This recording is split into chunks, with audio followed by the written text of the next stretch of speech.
SDLC we have seen 6 parts. What are those? Can anyone recollect before moving into STLC? Anyone? You say SDLC or STLC? SDLC. That's why we don't look at the STLC. Yeah. SDLC, we have discussed 6 parts, right? So, can anyone speak about those or just mention those names? I mean the total part, like how you do it from requirement gathering to design to development. Yeah, that's it. Yeah. I just told you, right? Right.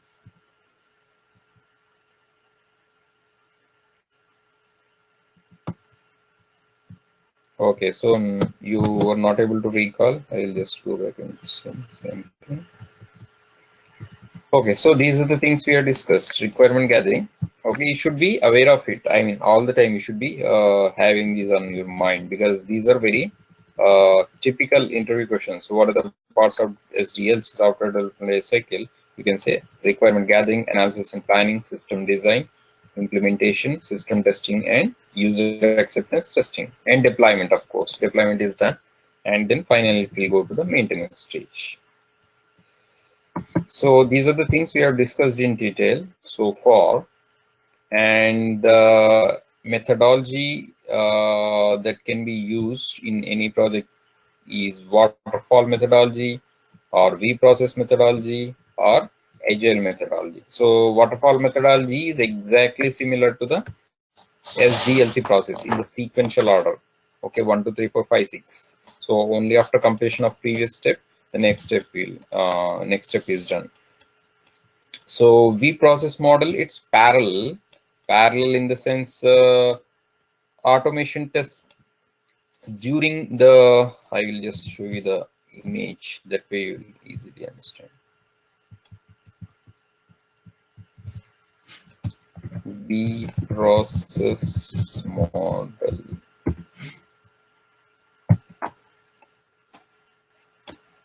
Okay, so it is in the shape of V. That's why the name is V process model. Okay, so this looks like a good one. So there are many explanations. So if you understand one, you will be good. Okay, so first is requirement analysis, right? And during this stage, instead of sitting idle, the acceptance UAT team will start acceptance test design. They will write their own test cases, UAT test cases, because they are testing it from the layman's point of view. So obviously they don't need to be as in-depth as we are like testers. So they will be indulging in acceptance test case design, very surface level. And after the system design, so this includes BSA and business specification requirement and system specification requirement, both, including the wireframes and everything. Okay, then system design.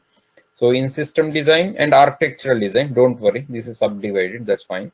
System design system testing can start their test cases because they can have a look and feel how the flow is going to be from login, what you're going to. So the testers will have rough idea how it is going to be. Without going into the details, they can at least start designing the test cases. I mean, they can leave some parts where they can put the test data that they can fill up later.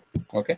Then architectural design is actually system design only. In this case, integration testing can be done. So it's mostly related to integration design. Integration design in the sense, SOA, web services, whether it is SOAP or XML or REST or JSON based.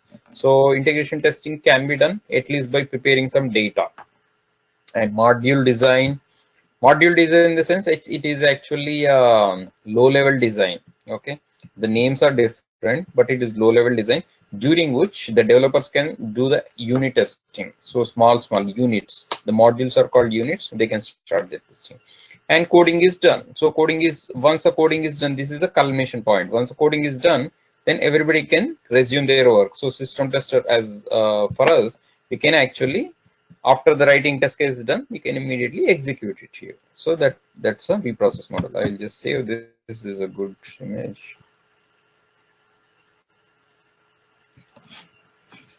Not the image, save image. V model or V process model.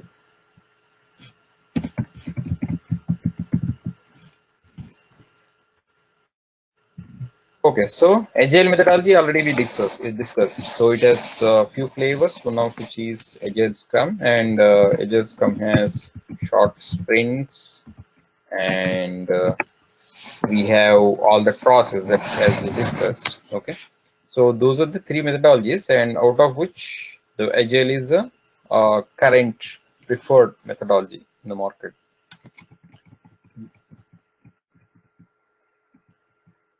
Okay, so this was for the homework, but don't worry because we haven't discussed about the test cases yet. You can actually write a test case. That's a good idea, but you will be taught how to write a test case during the lab session. So no, not to worry. So this you can treat it as a homework. I'll put it here. So what you can do is just write one test case for happy path and one test case for negative path for mentioning below test data. Okay, so I'll discuss about this. Okay, we'll come back to this. I think that is for the later one. So I prematurely get the homework. Okay, so I'll just give introduction about STLC and we'll call it tonight because it's already 7 minutes due. So like development and overall project has its own life cycle, which is called as software development life cycle. The testing team also has its own life cycle, which is known as software testing life cycle, in short STLC. Okay, so this is only for the testing team. So outside testing team, they may not know about it because it's not none of their business. Okay, so there are 6 parts. Okay, so more or less you can add or give or take 6 parts. So you can add some other like maintenance stage, that will become 7 stage. So majorly 6 parts. And first one is test initiation. Okay, so just like this is like a kickoff meeting for the whole project. So we will initiate, identify what environments we are going to execute, what is the time frame we have, and stuff like that. We will discuss in detail about these, but I'll just mention these steps.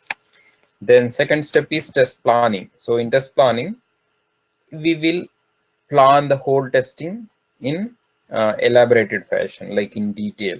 Okay, and then comes test design. So like software has design, like we also as testers have design, which is nothing but writing test cases using all kinds of techniques that we all learned, Blackbox testing techniques, BVA and DCP, stuff like that.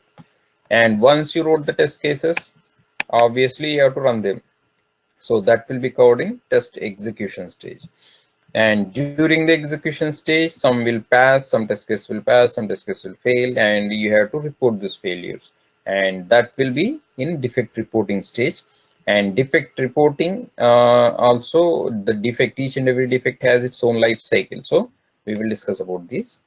And finally, let's say some defects have been fixed and some defects have not been fixed due to technical limitation, time limitation, and will be postponed and will be treated as retro in the next sprint. So with all these things, the test manager has to give a green signal or no green. That is called go or no go session.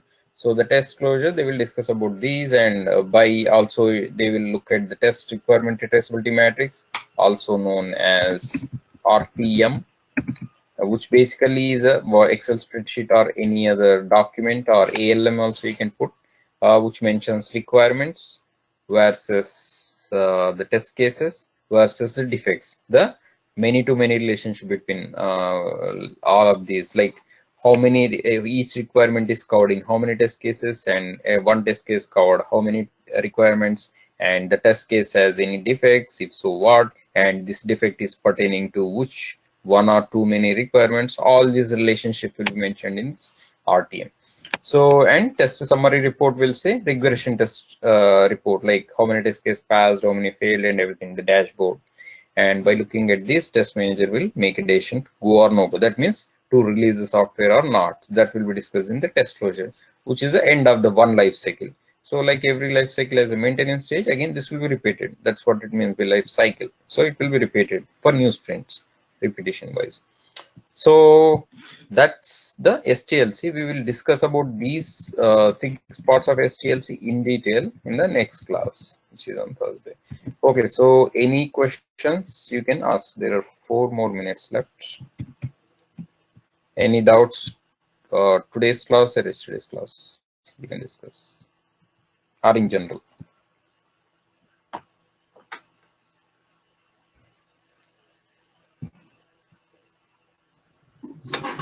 Sangam, I have a question. Yeah, go on, Faisal. Yes. In testing, in that case, we don't do the field validation, right?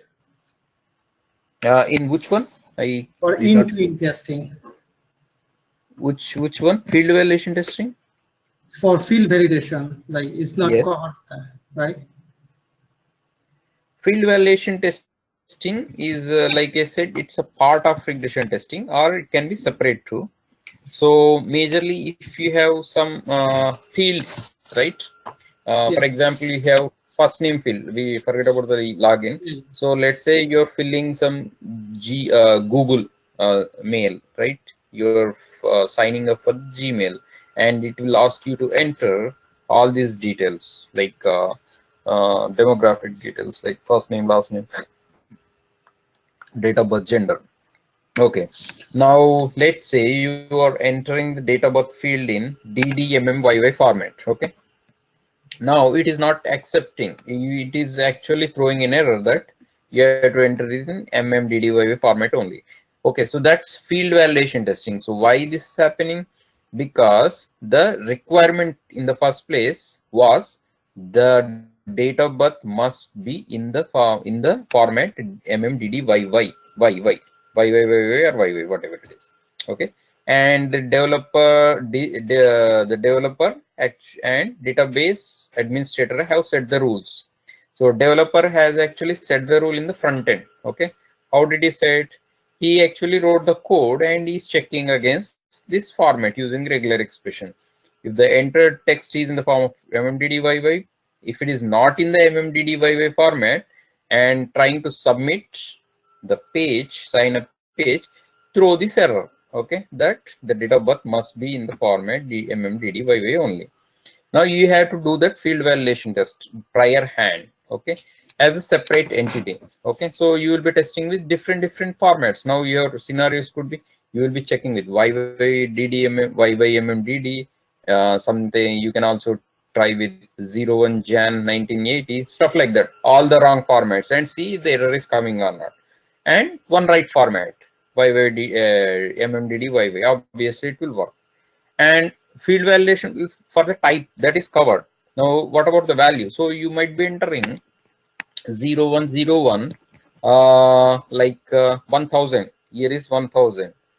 So that is not acceptable because nobody is born in 1000 year. Like so the developer must have already put the check in the place, like the date of birth must be always after 1900s. Okay, it cannot go before or after. Even if you enter 0101 3000, which is also wrong value wise, type wise is over, value wise, so it will immediately throw, please enter the valid date of birth. So these kind of input validations or field validations you must be doing as a separate testing, which is called input validation test, or you can also cover this in the regression testing. That is totally up to the management. So if you want to cover both separately or in, implicitly, that is fine, but you must cover in anyway.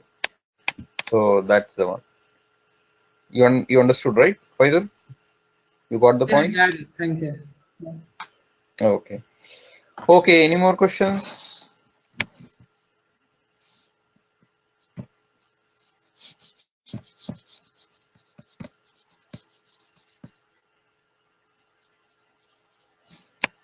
Okay, so no more questions. I'll wrap up this class now. Good night, guys. We will meet in the next class. So for you, homework is, what should I give the homework as? Okay. So this should be your homework. Just write one test case for happy path and one test case for negative path. That means one positive test case, one negative test case for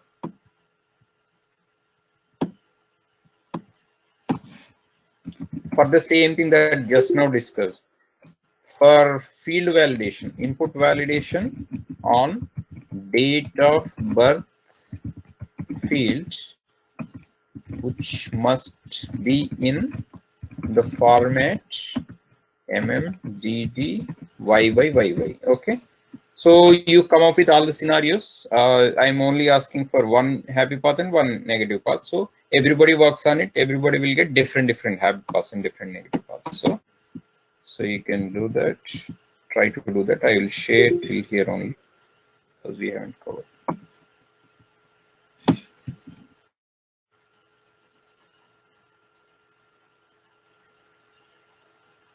Okay, so for the test case, don't worry, just write the scenario because test case will have different format. So if nobody is aware, I mean the demo lab session is not done, right? So just write the scenarios in plain English, that's all.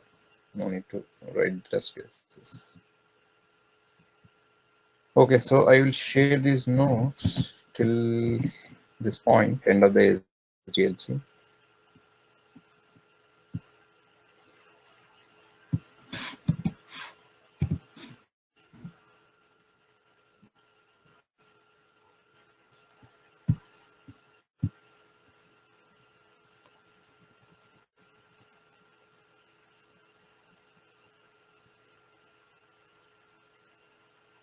Okay, I think somebody replied with the homework. Okay, Natasha. Okay, after I share, I'll open probably.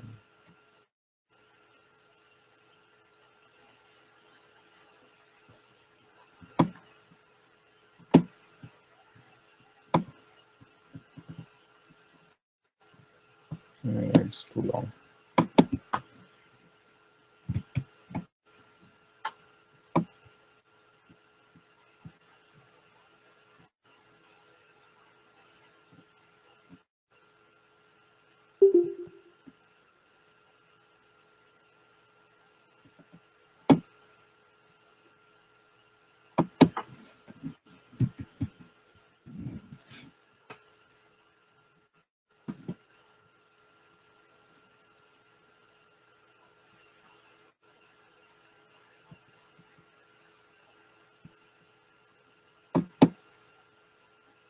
Okay, so let's see.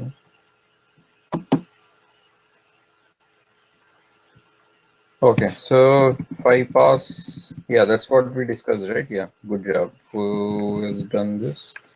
Nishat Reza. Okay, so I guess